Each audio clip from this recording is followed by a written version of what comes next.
ओवीस kitchen या recipe चॅनलमध्ये तुमचे स्वागत आहे. तर आज आपण ना 1 वाटी पोह्यांपासून ना अतिशय भन्नाट अशी रेसिपी करणार आहोत. तुम्ही यापूर्वी ना हा पदार्थ कधीच केला नसेल. पोह्यांची नक्कीच तुम्ही वेगवेगळ्या प्रकारचे पदार्थ केले असतील, पण ही रेसिपी एकदा केली ना तर आठवड्यातून 2 ते 3 वेळा नक्कीच बनवून खाल.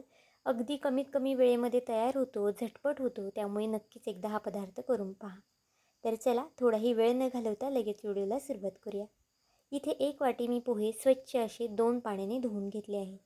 आता ही रेसिपी ना मी 2 जणांसाठी करते, त्यानुसार 1 वाटी पोहे पुरेसे आहेत. तुम्ही जर जास्त लोकांसाठी करत असाल तर पोह्यांचं प्रमाण इथे वाढू शकता. आता पोहे भिजवण्यासाठी ना आपल्याला अगदी थोडंसं म्हणजे पोह्यांच्या वरती पाणी जितकं येईल ना तितकं पाणी इथे ठेवायचं आहे.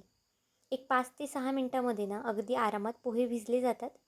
पाहू शकता अगदी मऊसूत असे हे पोहे आपले भिजलेले आहेत.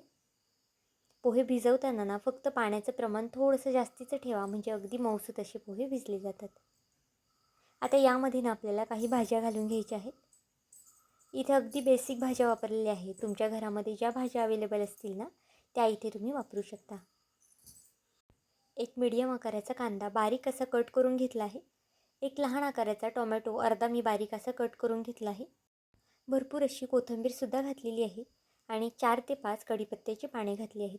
जर कढीपत्ता तुमच्याकडे असेल तरच घाला, नसेल नाही घातला तरी चालेल. 2 हिरव्या मिरच्या मीडियम आकारामध्ये कट करून घेतल्या आहेत आणि अगदी थोडेसे इथे मी पांढरे तीळ घातले आहेत. पांढरे तिळाने ना अगदी छान अशी चव येते, त्यामुळे असेल तर आवर्जून घाला. आता यामध्ये बघा मी 1.5 चमचा इतपत बारीक रवा घातलेला आहे.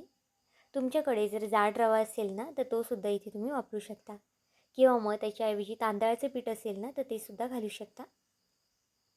1 ते 1.5 चमचे इथे आपल्याला बेसन पीठ घालायचं आहे. अर्धा चमचा हळद घालायची आहे आणि अगदी थोडंसं लाल तिखट घातलं आहे. लाल तिखट घालणं ऑप्शनल आहे आपण, कारण की तिखटासाठी इथे मिरचीचा सुद्धा वापर केलेला आहे. अर्ध्या चमच्याला अगदी कमी मी इथे जिरं घालून घेतलेलं आहे आणि चवीनुसार मीठ घालायचं आहे. आता हे बॅटर ना अगदी आपल्याला छान असं मळून घ्यायचं आहे. पाहू शकता चमच्यांचा वापर न करता अशा पद्धतीने हातानेच मळून घ्या, म्हणजे अगदी छान असं हे पीठ मळलं जातं. जर व्हिडिओ इथपर्यंत पाहिलाच आहे आणि थोडा जरी आवडला असेल ना तर नक्कीच व्हिडिओला एक लाईक आणि सबस्क्राईब करून घ्यायला विसरू नका. आणि माझा हा व्हिडिओ तुम्ही कोणत्या देशातून शहरातून पाहत आहात ना हे सुद्धा मला कमेंट करून नक्की सांगा. इथे बघा बॅटर मी दाखवत आहे कितपत घट्ट आहे आणि कितपत पातळ आहे. हे बॅटर आपल्याला खूप जास्तसुद्धा घट्टसर किंवा खूप जास्तसुद्धा पातळसर करायचं नाही.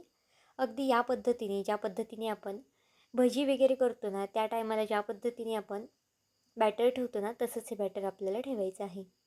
आता बॅटर तयार झालेला आहे तोपर्यंत एका साईडला गॅसवरती पॅनसुद्धा तापत ठेवला आहे. पॅनला अगदी थोडंसं तेल लावून घ्यायचं आहे. बघा तेलाच्या ऐवजी तुम्ही तूप बटर काही लावलं ना तरी चालेल. हा पदार्थ ना अगदी कमीत कमी तेलामध्ये तयार होतो आणि पौष्टिकसुद्धा आहे. मुलांच्या डब्यासाठी करा, आदल्यामधल्या भुकेसाठी करा किंवा जेवणामध्ये सुद्धा तुम्ही ही रेसिपी बनवू शकता. अगदी झटपट बनते, कोणतेही जास्तीचे पदार्थ लागत नाही, त्यामुळे नक्कीच एकदा करून पहा. आता इथे बघा बॅटर मी इथे 2 चमचे इतपत घातलेलं आहे आणि हाताला थोडंसं पाणी लावून हे आपल्याला थापून घ्यायचं आहे. अगदी छान पातळ थापायचं आहे, म्हणजे हे जे थालीपीठ आहे ना पोह्याची ती खायला छान लागतात. तुम्ही याला पोहेची थालीपीठं म्हणा, पॅनकेक म्हणा, तुम्हाला जे नाव आवडेल ना ते इथे तुम्ही देऊ शकता. तर इथे बघा हाताला थोडंसं पाणी लावून घेतलं आहे मी आणि अगदी पातळसर असं हे थालीपीठ भाजून घेतलं आहे. झाकण ठेवून 2 मिनटासाठी एक वाफ काढून घ्यायची आहे आणि खालच्या साईडने छान असं खरपूस रंग येईस्तोपर्यंत आपल्याला हे थालीपीठ भाजून घ्यायचं आहे. इथे बघा झाकण काढून घेतलेलं आहे आणि दुसरी साईड इथे पलटी करून घेऊया.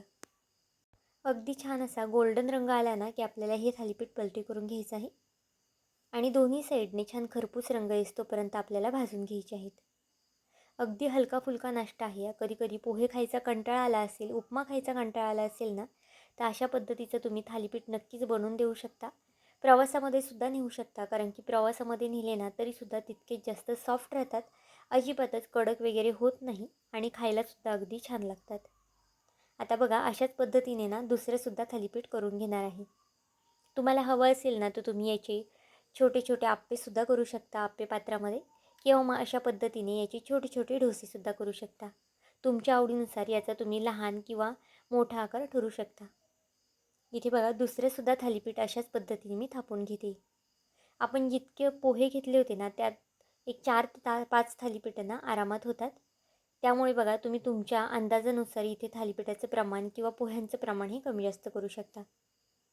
आता हे थालीपीठसुद्धा छान असं मी थापून घेतलं आहे. झाकण ठेवून इथे मी पुन्हा 2 ते 3 मिनटासाठी बारीक गॅसवरती ठेवून दिलं.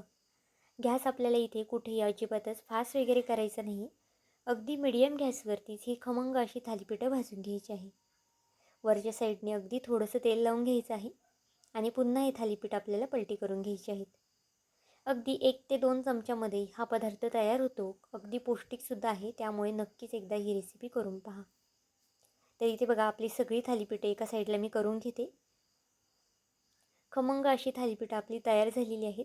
तुम्ही कोणत्याही चटणीसोबत किंवा मग दही वगैरे सोबत, सॉससोबत कशासोबतही खाऊ शकता किंवा चहासोबतसुद्धा खाऊ शकता. तर आजची ही पौष्टिक रेसिपी तुम्हाला कशी वाटली मला हे कमेंट करून नक्की सांगा. आणि चॅनलवरती नवीन असाल, चॅनलला अजूनही सबस्क्राईब केलं नसेल तर नक्कीच एक लाईक आणि सबस्क्राईब करायला विसरू नका. पुन्हा भेटूया आपण अशाच एका नवीन व्हिडिओमध्ये. तोपर्यंत बाय.